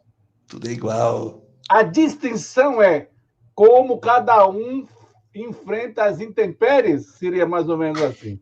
Eu queria ter um filho assim, meu Deus, é isso mesmo.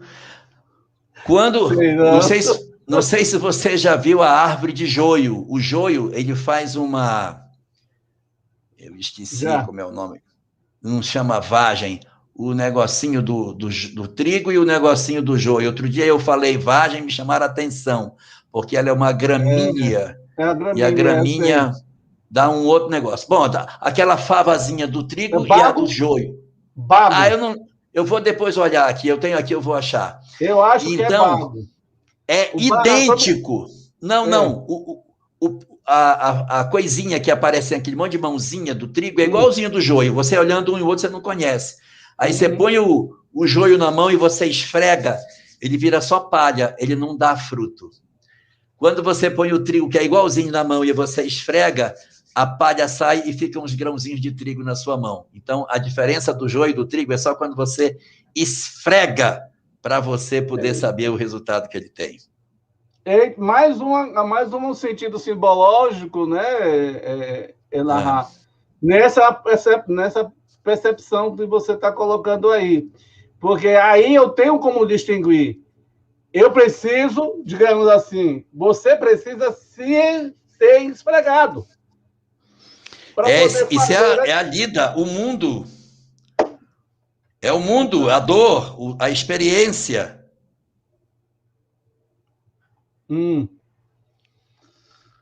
Porque o pessoal está dizendo aqui é espiga.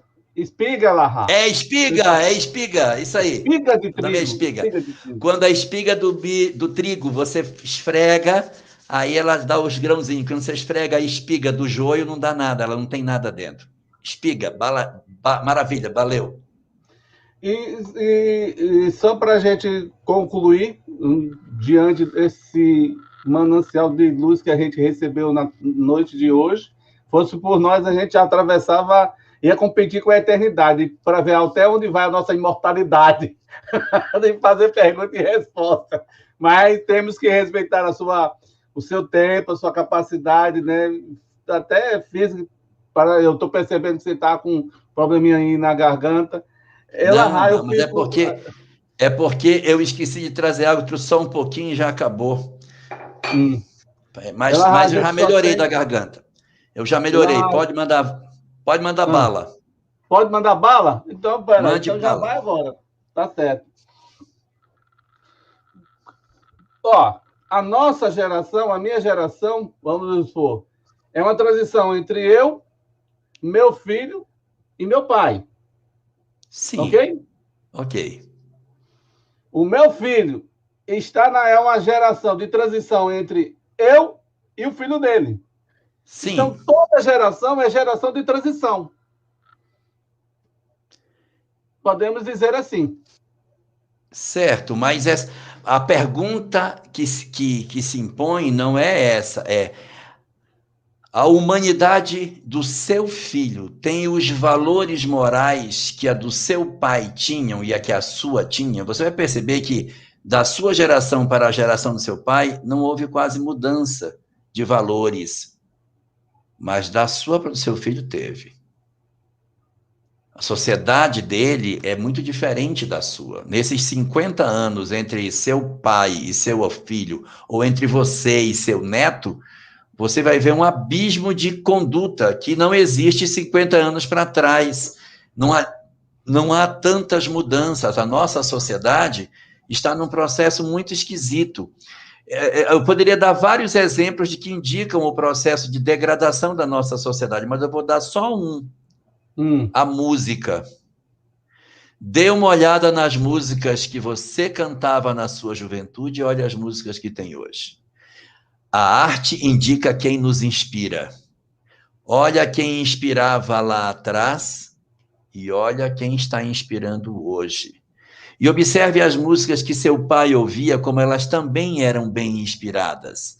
Então, havia uma construção diferente no processo da própria arte. Hoje, a arte está a serviço do desequilíbrio. Então, você vê que as pessoas hoje não estão mais muito preocupadas com determinados valores morais nas músicas que apresentam. É lógico que tem exceções, mas o pensamento dominante, quando você olha as músicas de 50 anos atrás, que você compara com hoje, você vê que houve uma mudança na forma como essa arte hoje se apresenta. Claro, tem gente fazendo coisa maravilhosa hoje, mas antes havia uma frequência muito maior de pessoas produzindo coisas excelentes. Afonso Landini faz a seguinte pergunta. Caros Jorge e Laelder, é possível alguém encarnar para fazer o mal? Ou ele encarna para se redimir e acaba caindo em tentação? E aproveitando, e aquelas pessoas que reencarnam junto daquela pessoa que fez o mal, tem comprometimento com essas pessoas? Muito bem, vamos lá. São 3 perguntas aí. A pessoa encarna para fazer o mal? Não, ela encarna para fazer o bem. Ela tropeça, por quê? O que acontece, Afonso? Quando eu estou no mundo espiritual, eu tenho certeza que eu sou bom. Tenho certeza, porque eu estou lá. Eu tenho certeza que eu vou dar certo, por isso que eu venho. Não, eu já perdoei. Não, eu não vou beber de novo. Não, eu não mato mais ninguém. Não, eu não roubo mais ninguém. Porque lá no mundo espiritual, eu tenho uma ilusão sobre o que eu sou. Eu só vou ter certeza se eu sou bom encarnando, porque com a encarnação ocorre o abafamento daquilo que eu penso que sou para ser aquilo que eu verdadeiramente sou. Então, quando a gente encarna, eu vou provar o que de fato existe dentro da minha alma. Se dentro da minha alma existir de fato bem, eu vou me sair bem. Mas se eu pensei que estava bom, mas não estava bom, quando eu chego aqui eu faço bobagem. Então, a gente não reencarna para fazer o mal, mas reencarna numa circunstância em que a gente vem para fazer o bem, mas pode se atrapalhar. Mas aí tem um detalhe, existem algumas obras espíritas que falam de entidades perversas articulando o processo de reencarnação de determinados espíritos. Como é que pode? Não reencarna fazer o mal e o cara está vindo? É porque eles planejam, mas há quem está planejando o planejamento deles. Então, eles querem trazer o cara com que objetivo? Para fazer o mal, certo? Então, ele está com esse propósito, só que do mesmo jeito que a gente reencarna, eu tenho medo de errar e fazer o errado, ele tem medo de errar e fazer o certo, porque dentro dele existe a propensão para o bem. Então, os mentores, vendo quem está vindo, planeja o planejamento deles no mais alto. E aí, esse pode vir, porque esse aí tem chance de dar certo. E nós vamos colocar pessoas em redor que vão ajustar o cara. Então, ele pode vir porque ele tem todas as possibilidades de acertar, mesmo que ele tenha sido feito pelo mal. Os maus estão querendo trazê-lo, mas no fundo, esse espírito vai ter um processo de aproveitamento dessa encarnação. Se ele vier para fazer o mal fechado mesmo, aí o cara não vem, porque as permissões do mais alto não são concedidas para essa circunstância. Robertinho está com todo o gás aqui, ó. Porque no mundo espiritual temos essa ilusão de que somos bons. Isso se dá por não acessar as memórias de outras vidas? Não, Robertinho. É porque eu estou de frente para a imortalidade. Eu quero saber quem aqui, mesmo sem ser médio, sem ser nada, tem certeza que os espíritos comunicam, tem certeza da imortalidade, não se abate com uma perda de um ente querido, não perde a sua fé diante da sua provação e consegue manter a força, se não enxerga, não vê, não tem nenhum conhecimento. Quem tem a informação espírita, mesmo que não seja médio, tem os livros para ler, para trabalhar as suas emoções. Então, quando eu estou do lado de lá da vida, eu estou vendo a imortalidade. Eu estou vendo, ninguém precisa me contar, eu sei. Então, isso me traz uma certa ilusão do quão bom eu sou. Então, eu encarno, e quando eu encarno, eu vou abafando minhas emoções, e quando eu renasço, só o que tem no âmago da minha alma, Robertinho, é o que acorda comigo.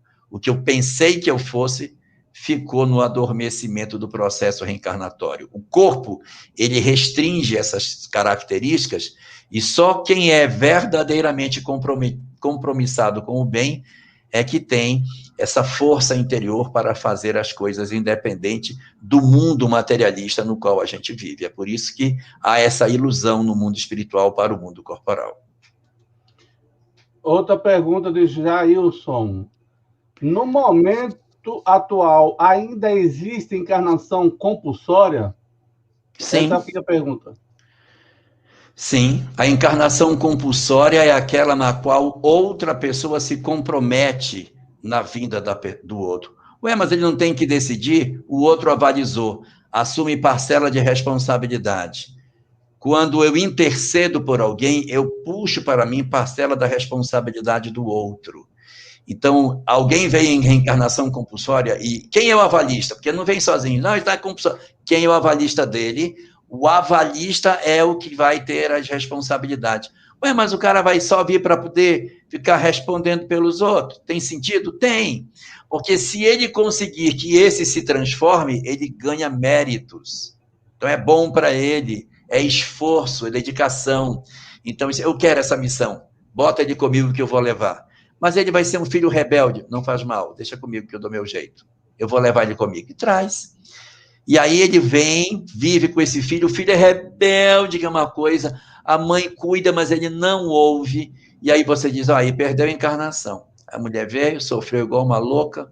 O filho não mudou, fez tudo o que quis, desencarnou, não aproveitou, foi nada. Lê do engano. Peguemos o Evangelho segundo o Espiritismo, capítulo 11, amai ao próximo como a si mesmo, mensagem, benefícios pagos com a ingratidão, que você vai ver que depois da desencarnação, quando você se dá conta do bem que você recebeu e que você não devolveu, isso dá uma mexida tão violenta na alma que ela impulsiona o progresso. Então, o filho que aparentemente foi frio com a mãe, no mundo espiritual desperta, e esse processo de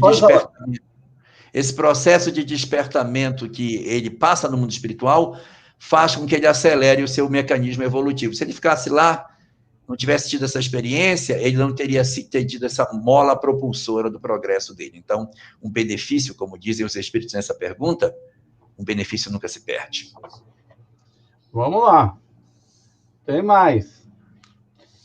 E lembrando que nós temos a nossa rádio, a Web Rádio RevV. Assinem, baixem lá no aplicativo. A pergunta de Cléia, que é muito interessante. Uma dúvida.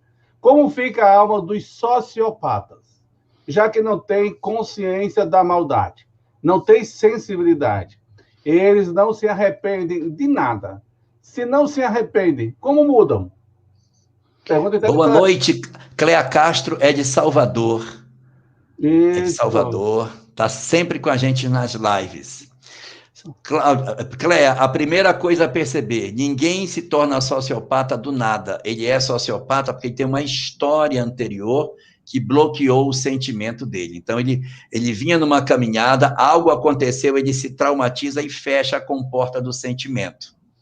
Então, ele tem atrás dele uma história que ele está bloqueando com a não emoção. Aí o espírito não se arrepende. Nesses processos, nesse momento, ele é uma alma que não sente, assim como nós. Nós comemos carne hoje no almoço e ninguém está incomodado, ninguém está preocupado com o que fez. Não sentiu nem um pingo de remorso. E ainda quando cortou a carne que estava sangrando, disse, nossa, essa aqui está ótima. Então, se eu for pensar por esse ângulo, nós também somos uma espécie de psicopata, que eu estou vendo a morte do animal e estou achando lindo o que eu estou comendo. Então, cada um no seu grau de evolução. Esses sociopatas, eles nesse momento não estão percebendo isso, mas a lei de causa e efeito possui instrumentos para sensibilizá-los. Quais são os instrumentos? A doença mental é uma das ferramentas que se utiliza. Essas entidades renascem num corpo doente mental que não consegue se expressar, mas a alma está lúcida. O tempo daquela... Olha, essa criança não aproveita nada, gente. Ela nem se mexe. É uma perda de tempo. E aí as pessoas sugerem aborto terapêutico. Às vezes o espírito que está ali precisa daquela experiência que vai despertar nele, nossa, e aí ele acorda. Aí quando ele acorda, ele vai fazer contato, Cléia, com tudo que ele fez e que ele não sentiu. Então, às vezes, a gente se defende para não sentir, bloqueando a nossa memória. Mas eu quero lhe dizer que ninguém é impermeável ao amor de Deus. Mesmo as almas mais endurecidas irão acordar. E os sociopatas, a seu turno, também viverão as experiências que forem necessárias para despertar nele algo que eles têm, mas que eles estão abafando, que é a lei de Deus dentro deles. Eles são irmãos de Deus igual a nós, fadados à felicidade e a serem espíritos luminosos. Portanto, eles estão, nesse momento, doentes. Aí as experiências vêm, despertam o espírito, ele acorda das suas circunstâncias e faz o caminho de volta para acordar. Talvez, Cléa, esses não fiquem na Terra para fazer esse movimento aqui. Talvez eles já estejam em processo de saída do planeta em função do endereçamento deles. Fazer esse despertamento lá no planeta para onde eles possam estar indo. Nesse sentido aí, me remete uma reflexão com relação à passagem de Jesus. O sociopata não enquadraria naquela frase ou naquele fato onde Jesus disse assim aos apóstolos. Os apóstolos perguntaram, por que nós não fizemos a doutrinação, vamos dizer assim, não cuidamos desse espírito? Aí Jesus respondeu, com esta casta de espírito, só com muita oração e jejum. Ok, processo obsessivo da situação. No processo de uma sociopatia, um psicopata, basta só o amor da pessoa, é suficiente? Ou é imprescindível a presença da dor para que a pessoa, a dor no sentido da experiência, para que a pessoa sinta e desperte? É muito mais esperado que ela tenha que passar por um processo mais traumático para despertar os sentimentos dele. Observe que no livro Há 2000 anos, Públio Lentulus era só orgulhoso, não era sociopata. Ele tinha sentimento, ele chorava, tinha emoção. Agora, vê as dores que ele passou para que ele despertasse no final da existência. Então, a vida tem umas formas. A gente, às vezes, é assim, nossa, o Públio fez muita besteira na vida. Rapaz, pode até ter feito, mas ele saiu glorioso dessa encarnação, porque entrar do jeito que ele entrou e sair como ele saiu, ele fez um progresso imenso. E eu até lembro aqui uma coisa do Públio. As pessoas dizem, ele é muito orgulhoso, ele pode até ser orgulhoso, mas qual foi a atitude dele quando ele encontra Jesus no capítulo 5?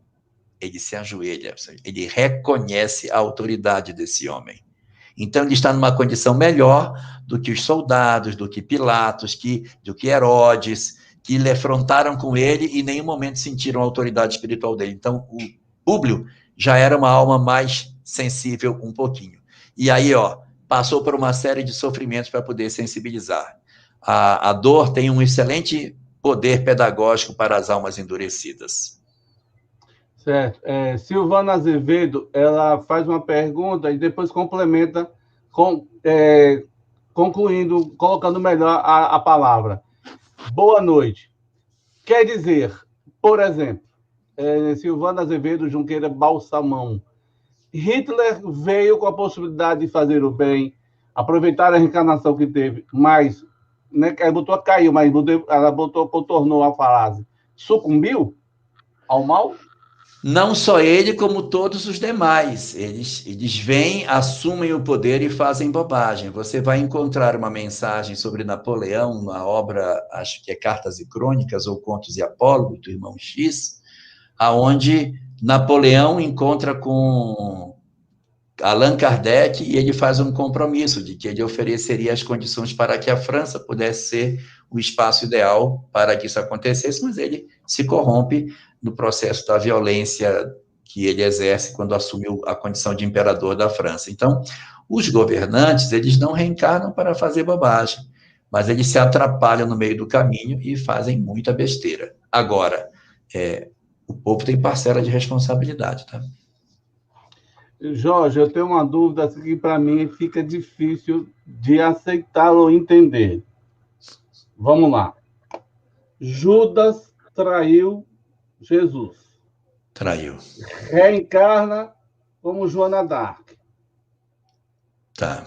Mensagem posterior a isso, só reencarna na Terra, se ele quiser, está no livro Crônica de Além Túmulo, e só foi em missão a escolha dele, porque porque a Terra não tem mais nada que oferecer a nível intelecto e moral para o espírito dele.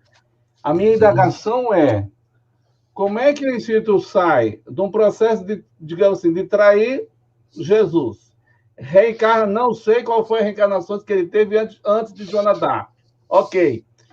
Reencarna como Joana d'Arc. Fez todo o processo da renúncia. Mas ele liderou, usou a espada. Pelo menos ele foi idealizador de armadilhas ou caminhos, vamos dizer assim, para que o adversário fosse morto ou fosse vencido. Como é que um espírito desse sai dessa posição e vai ser, assim, espírito de certa envergadura, vamos dizer assim, que não precisa mais reencarnar na Terra e vier como uma extremamente em missão por escolha dele? Poderia me esclarecer essa situação? Porque para mim fica difícil. A gente sabe essas duas existências, não sabemos as outras. Não sabemos o quanto ele já sofreu. E também tem o seguinte, né? Nem todo mundo evolui na mesma velocidade. Ele pode ter avançado muito pelas reflexões que fez. É possível. E uma coisa importante é que Judas não traiu Jesus por maldade. Isso é lógico. Ele trai por ingenuidade. Então, não é um sentimento assim, eu vou trair esse cara e vou jogar ele na cruz, eu quero é ver. Não, tanto que ele se desespera. O que ele queria era um confronto para que Jesus mostrasse poder e aí, pronto, estabelecer logo o reino dos céus de uma vez. E aí é um equívoco na interpretação do que Jesus veio fazer na Terra. Por esse motivo é que ele acaba tendo esse tipo de experiência. Aí ele se suicida, então ele tem uma história de suicídio para resolver, e a gente não tem informação de tudo que ele atravessou durante as várias existências até chegar ao momento da mensagem. Ele deve ter passado por várias existências para se resolver. E o impulso que ele pode ter feito de evolução pode ser diferente do nosso. Eu posso ter espíritos que, tendo aquelas experiências, vem caminhando mais devagar, mas o peso que ele carrega sobre os ombros pode ter motivado esse espírito a avançar muito mais rapidamente, fazendo com que ele possa estar aí. É impossível? Não, impossível não é. A gente só teria que saber todas as experiências que ele passou, todas as conquistas que ele fez, para que a gente consiga dizer, ele conseguiu realmente superar a sua pequenez. Nós não temos essa informação de todas as encarnações que Judas teria atravessado no planeta. Céu Barros faz a seguinte indagação. Padrasto, madrasta, enteados e pais adotivos são laços espirituais familiares acordados do mundo espiritual para um reencontro na Terra? Pais adotivos, sim. Pais adotivos, sim. Antes do renascimento, isso já é acordado. E pode ter pais adotivos que acordam esse acerto depois de estarem encarnados. Eu faço um acordo de que eu vou ter um filho antes de nascer, já sei que eu terei que adotar uma criança, isso já é sabido. De outras vezes, os pais adotam já encarnados, já estão até casados. Os mentores vêm e dizem, nós estamos pensando em trazer uma pessoa para encarnar entre vocês. Vocês aceitam? Aí ele vai nascer lá e vocês vão trazer para cá. Então, eu posso ter um acerto depois da encarnação. Padrasto, madrasta, enteado e enteada não se programa antes da reencarnação, porque não se programa a separação. Então, antes de renascer, não. Mas depois de renascido, estando na Terra, vivendo entre os homens, aí a pessoa é chamada para uma conversa. Se você poderá ser chamado para assumir a paternidade daquela pessoa ali. Então, você tem compromisso e tal. Então, os acertos são feitos em função das circunstâncias. A separação aconteceu e isso se deu. Às vezes, os mentores, percebendo que o casamento vai ser frágil, eles já percebem que muito provavelmente pode vir a acontecer uma separação, porque há muito desequilíbrio na relação conjugal. Então, os mentores já podem antever, numa específica separação, uma outra pessoa que poderá se juntar a nós e sinalizar essa chance, mas isso depois do jogo, da bola tá rolando no campo. Não um planejamento antes, do tipo, ó, você vai renascer, e aí ela vai separar e vai casar com você, e você vai ser o padrasto da criança dela. Não. Eu posso levar isso como uma possibilidade. Isso é uma possibilidade, pode acontecer. Mas planejado, não, porque se eu planejar isso, eu planejo uma separação. E as separações, elas podem ser previstas, mas elas não são com planejamento de Deus, não fazem parte do planejamento divino, embora, segundo Emmanuel, elas possam ser justificáveis, elas podem ser justas, mas nem por isso elas são a expressão primeira do planejamento espiritual. Para ficar claro o que eu estou dizendo, o planejamento espiritual é igual uma rota de GPS que a gente faz quando sai de casa. Você põe no computador antes de sair, põe e vai. Aquele é o seu planejamento. Quando você perde uma esquina, o que o GPS faz? Reprograma. Você vai chegar no destino, mas a rota vai ser mais longa, que a rota melhor era aquela. Você vai perder a encarnação? Não, porque vai ter outro caminho de você seguir. Vai pegar uma outra rua, vai pegar por ali e tal, para poder pegar a rota. Mas o destino vai chegar no destino. Só que, como você perdeu a entrada, vacilou na entrada, o caminho será ou mais congestionado, ou vai ser um caminho pior, com mais dificuldade, vai chegar depois, mas vai chegar. E os mentores reprogramam igual o GPS, é na hora. Tomou a decisão, então vamos reajustar o planejamento. O planejamento se reajusta de maneira muito veloz. A gente sai com o planejamento A, e já está executando o BX.HD3, de tanto que a gente já mudou ao longo da existência.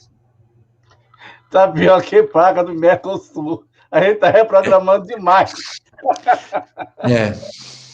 Mas, para socializar a pergunta da nossa amiga, que tanto pediu, assim com carinho, Rose Amaral, sou espírita. Um ano antes de começar a pandemia, estava sem frequentar a reunião mediúnica, sem frequentar a mediúnica. Depois de quase 30 anos, agora, com a pandemia, descobri que a desencarnação me comete muita tristeza e medo.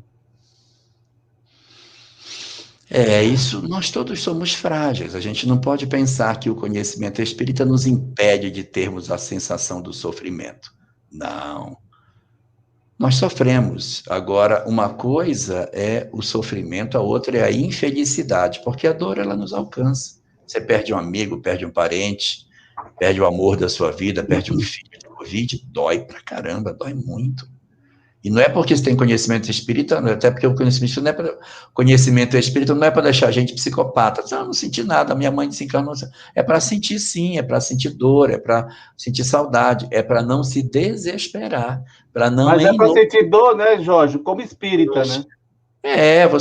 Eu sinto saudade, eu sinto, porque eu não estou insensível. Da pessoa já, não chore, você é espírita, não pode chorar, nem uma lágrima. Isso é bobagem. Deixa a pessoa fazer contato com a dor. Não pode blasfemar, desequilibrar, enlouquecer, se acabar na depressão. Mas a gente tem o direito de sentir a dor, sim. Então, não é só você, todos nós sentimos a dor da desencarnação.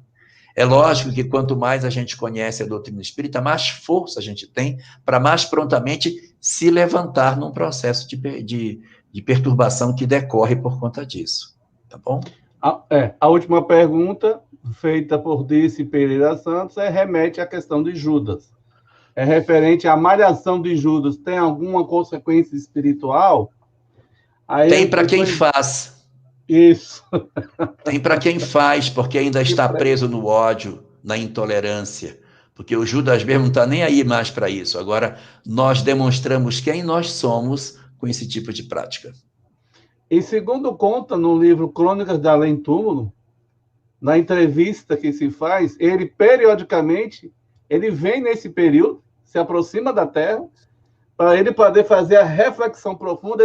Aí tem lá a frase, tem lá a frase assim: eu entreguei por 30 denários por uma causa que eu achava que era justa. As pessoas estão vendendo ele a troco de moedas quaisquer. Sim. Então, Jorge Elahá, bateu agora 2 horas e 1 minuto de live. Eu só tenho que agradecer a você essa dádiva que você nos deu.